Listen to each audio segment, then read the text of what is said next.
मुंबईच्या दादर परिसरामध्ये मनसेकडून बॅनरबाजी करण्यात आली आहे। या गुढीपाडवा मेळाव्याच्या बॅनरवर बाळासाहेबांचा फोटो वापरल्यानं आता राजकारण रंगतंय। सगळ्यांनाच बाळासाहेबांच्या नेतृत्वाखेरीज त्यांचा फोटो वापरण्याखेरीज पर्याय उरलेला नाही असा खोचक टोला काल उद्धव ठाकरे यांनी लगावला होता। आता यावर संदीप देशपांडे प्रत्युत्तर देत आहेत।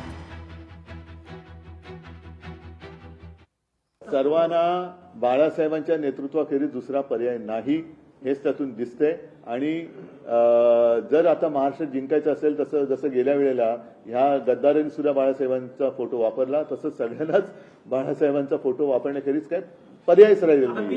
ज्या वेळेला आमच्या पक्षाची स्थापना होत होती, ज्यावेळेला सन्माननीय राजसाहेब हे शिवसेना पक्षाच्या बाहेर पडलेले, त्याच वेळेला स्वर्गीय हिंदू हृदय सम्राट बाळासाहेबांनी सांगितलं होतं की माझे फोटो का लावताय।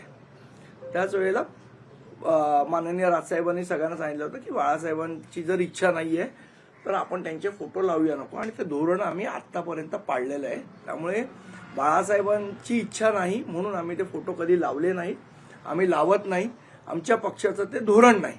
माझा उद्धव ठाकरेंना प्रश्न आहे, ज्या वेळेला 1000 कोटीचा महापौर बंगला तुम्ही घशात घातला सन्माननीय हिंदू हृदय सम्राट माननीय स्वर्गीय बाळासाहेबांच्या नावाने, त्यावेळेला बाळासाहेब तुमचेच कसे राहतात? तुमचेच वडील राहत नाहीत ना। जर तुमचेच वडील होते आणि तेवढ्याच पुरतं बाळासाहेबांना मर्यादित ठेवायचंय तर तुमच्या प्रायव्हेट प्रॉपर्टीवर स्मारक बनवायला पाहिजे होतं।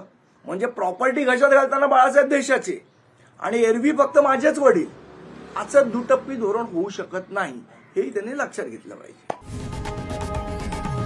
लोकशाही मराठी ऐका, पहा, जागरूक रहा।